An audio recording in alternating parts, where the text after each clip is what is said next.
ఇక కోనసీమ తిరుమలగా పేరొందిన వాడపల్లి శ్రీ వెంకటేశ్వర స్వామి ఆలయాన్ని రాష్ట్రంలోని ప్రముఖ ఆధ్యాత్మిక కేంద్రంగా అభివృద్ధి చేసేందుకు ప్రభుత్వం చర్యలు వేగవంతం చేసింది. ఆలయంలో జరుగుతున్న అభివృద్ధి పనులను జిల్లా కలెక్టర్ ఆర్ మహేష్, సంయుక్త కలెక్టర్ వైఖం నైడియాదేవి, కొత్తపేట ఎమ్మెల్యే బండారు సత్యానందరావుతో కలిసి పరిశీలించారు. భక్తులకు మెరుగైన సౌకర్యాలు కల్పించేలా అన్ని పనులను నాణ్యతతో నిర్ణీత గడువులో పూర్తి చేయాలని అధికారులను ఆదేశించారు. So CM Garu is very particular on this aspect.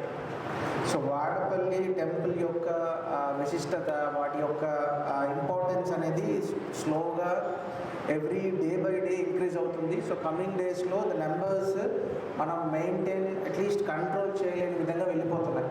And ఎప్పుడే చూసుకుంటే రఫ్లీ on average around 2 years back 2024లో నేను జాయిన్ అయినప్పటికీ 60,000 నుంచి 70,000 లాగా ఉండేది. 60 to 70, 75,000 వచ్చేది.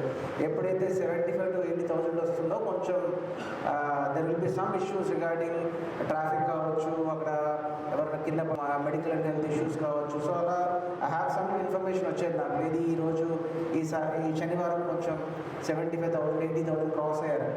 సో 2025లో slowly it started normalising. So every weekend almost 80,000 cross అవుతున్నారు. సో 26 వచ్చేసరికి ఆల్మోస్ట్ దిస్ సంక్రాంతి తర్వాత I don't know what happened, numbers are swelling along. So slowly it started 1 lakh అనేది నార్మల్గా అయిపోతుంది. సో ఈ టోటల్ ఏరియాలో ఉన్న ఇంపార్టెన్స్, వీటి యొక్క విశిష్టత, so government has taken it is very seriously. So దీంట్లో అందులో భాగంగా ఇప్పుడు ఆల్రెడీ ఒక డిపిఆర్ రెడీ చేశారు ఒక ఏజెన్సీ వాళ్ళు, సేయింగ్ దట్ సో 3 parts కింద డివైడ్ చేశారు. ఒక main part will be temple sanctum sanctorum చుట్టూ ఉన్న టెంపుల్ పార్ట్స్ని.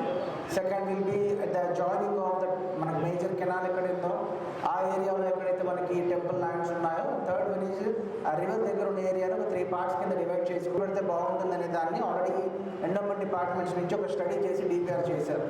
సో సీఎం గారి యొక్క విజన్ ఏంటంటే బేసికలీ సో అది ఓన్లీ ఎండోమెంట్ ల్యాండ్ వరకే ఎందుకు, సో టోటల్ సరౌండింగ్ విలేజెస్లో ఈ విలేజెస్లో ఉన్న ల్యాండ్ ఆపర్చునిటీస్, ల్యాండ్ బ్యాంక్ ఎంత ఉంది, అందులో మనకి కావాల్సిన ల్యాండ్ ఎంత, అండ్ ఇన్స్టిట్యూషనల్ దగ్గర ఎంత ల్యాండ్ ఉంది, దేవస్థానం దగ్గర ఎంత ల్యాండ్ ఉంది, మనం ఒక డిపిఆర్ రెడీ చేసుకొని ఒక టెంపుల్ టౌన్లో క్రియేట్ చేసుకొని ఎక్కడెక్కడైతే మనకి ల్యాండ్ స్వాపింగ్ ఉంటుందో, ఏదైనా ల్యాండ్ అక్విజిషన్ కాస్ట్ ఉంటుందో దాన్ని నెగోషియేట్ చేసిన తర్వాత then in the main time మనం మేజర్గా చేయాల్సింది పుష్కరంలో చేయాల్సింది ఏంటి.